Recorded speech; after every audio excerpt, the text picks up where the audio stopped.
wabarakatuh. Kami dari kelompok 5 akan mempresentasikan sebuah presentasi yang berjudul Akidah dan Ruang Lingkupnya. Sebelum memasuki pembahasannya, izinkan saya selaku moderator memperkenalkan nama-nama yang mengisi presentasinya. Pertama, Irfan Atamala, saya selaku moderator. Yang kedua, Hana Pertiwi. Yang ketiga, Kholidah Syah. Dan yang keempat, Fikri Ponza. Baiklah, untuk mempersingkat waktu, langsung saja kita memasuki pembahasannya.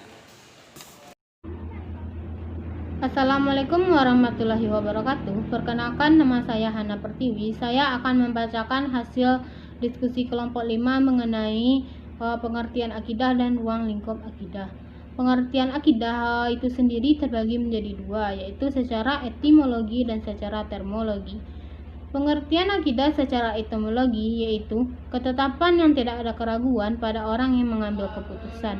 Sedangkan pengertian akidah dalam agama adalah berkaitan dengan keyakinan, bukan perbuatan, seperti akidah dengan adanya Allah Subhanahu wa taala dan utusannya para rasul. Akidah Islam itu sendiri bersumber dari Al-Qur'an dan As-Sunnah, bukan dari akal atau pikiran manusia. Akal pikiran hanya digunakan untuk memahami apa yang terkandung pada kedua sumber akidah tersebut, yang mana wajib untuk diyakini dan diamalkan. Yang kedua, akidah secara termologis, yaitu akidah menurut istilah adalah perkara yang wajib dibenarkan oleh hati, yang akan membuat jiwa menjadi tentram sehingga menjadi suatu kenyataan yang teguh dan kokoh, serta tidak dicampuri oleh keraguan dan kebingungan. Terdapat juga beberapa definisi atau ta'rif secara termologis, yaitu yang pertama, menurut Hasan al-Banna, akidah adalah beberapa perkara yang wajib diyakini kebenarannya oleh hati, mendatangkan ketentraman jiwa, menjadi keyakinan yang tidak bercampur sedikit pun dengan keraguan-raguan. Menurut Abu Bakar Jabil al-Jazairi, akidah adalah sejumlah kebenaran yang dapat diterima secara umum oleh manusia berdasarkan akal, wahyu, dan fitrah.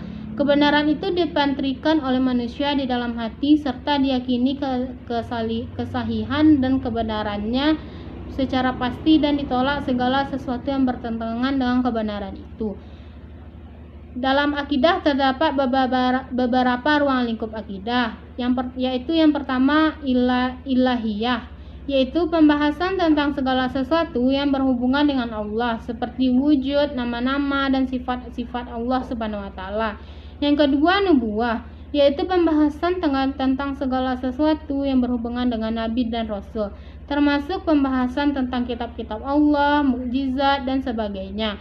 Yang ketiga, ruhaniyah, pembahasan tentang segala sesuatu yang berhubungan dengan alam metafisik seperti malaikat, jin, iblis, dan roh. Yang keempat, sam'iyah, yaitu pembahasan tentang segala sesuatu yang hanya bisa diketahui lewat sama'i. Maksudnya melalui dalil nakli berupa Al-Quran dan As-Sunnah, seperti alam barzah, akhirat, azab kubur, tanda-tanda kiamat, surga, neraka, dan lainnya. Saya Kholidah Syah dengan nomor BP 20 10 11 55 11 01 20. Rukun iman. 1. Iman kepada Allah Subhanahu wa taala.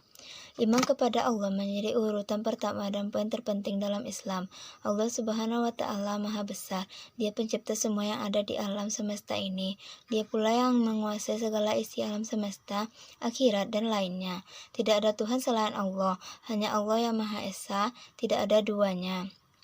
Meyakini Allah tidak hanya melalui kata-kata, tapi juga dibutuhkan bukti.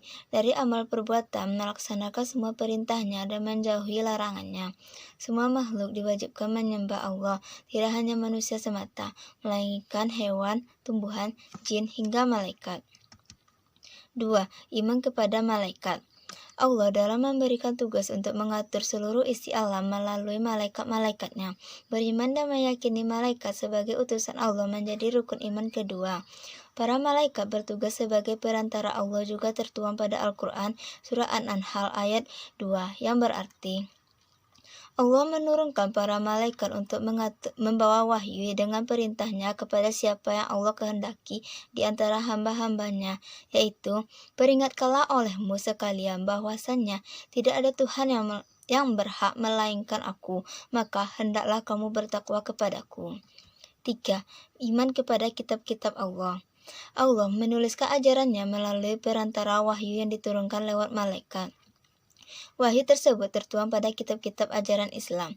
Kitab itu diturunkan kepada para rasul untuk kemudian dilanjutkan ke seluruh umat Islam agar dapat diamalkan seluruh umat Islam sampai kiamat kelak. Kitab-kitab ini sebagai pedoman dan pegangan umat dikala para rasul sudah wafat. Dengan berpedoman teguh kepada kitab-kitab ini, niscaya manusia bisa selamat dari siksa api neraka. Segala pertanyaan dan aturan Islam sudah tertuang di dalam kitab-kitab Allah tersebut. Adapun kitab yang perlu diimani oleh umat Islam terdiri dari 4 kitab. 4. Iman kepada para nabi dan rasul. Malaikat Jibril menyampaikan pada nabi dan rasul keempat kitab suci, yakni Taurat, Zabur, Injil, dan Al-Quran. Kitab Taurat diturunkan pada Nabi Musa, kitab Zabur kepada Nabi Daud, kitab Injil kepada Nabi Isa, dan yang terakhir, kitab suci Al-Quran diturunkan kepada Nabi sekaligus Rasul terakhir, yakni Nabi Muhammad SAW. Umat Islam mengimani bahwa ada 25 Nabi yang diyakini. Selain itu, Nabi terakhir yang diyakini adalah Nabi Muhammad SAW. 5. Iman kepada hari akhir. Umat Islam diwajibkan percaya akan adanya hari akhir atau yang sering disebut dengan kiamat, di mana setiap harinya, waktu demi waktu, manusia sibuk berurusan dengan urusan dunia. Akhir perjalanan manusia bukanlah kematian, melainkan kiamat itu sendiri. Di hari akhir nanti, semua manusia akan dikumpulkan, dibangkitkan bagi mereka yang telah mati. Segala amal perbuatan manusia ditimbang di manakah ia layak ditempatkan, surga atau neraka. Tidak ada satu orang pun yang akan lolos dari timbangan amal. 6. Iman kepada qada dan qadar. Allah memiliki ketetapan, kehendak, dan keputusan atas semua makhluk ciptaannya. Dua kata ini kerap disandingkan jadi satu, karena qada dan qadar memang tidak bisa terpisahkan. Namun, menurut arti dan maknanya, dua kata punya perbedaan. Hubungan qada dan qadar tidak bisa dipisahkan, karena qada merupakan rencana, dan qadar merupakan perwujudan atau kenyataan. Dua kata ini juga dikenal sebagai takdir oleh Allah Subhanahu wa Ta'ala. Assalamualaikum warahmatullahi wabarakatuh. Manfaat beriman. Iman kepada Allah Subhanahu wa Ta'ala, mendapatkan kebahagiaan dunia dan akhirat. Mempercayai Allah Subhanahu wa Ta'ala artinya akan hidup bahagia dengan damai. Hidup dengan keselarasan dengan aspek-aspek yang terdiri dari jiwa, tubuh, emosi, nilai-nilai, dan kecerdasan. Pandang hidup yang jelas, merasakan aman. Iman kepada malaikat, terhindar dari kesesatan,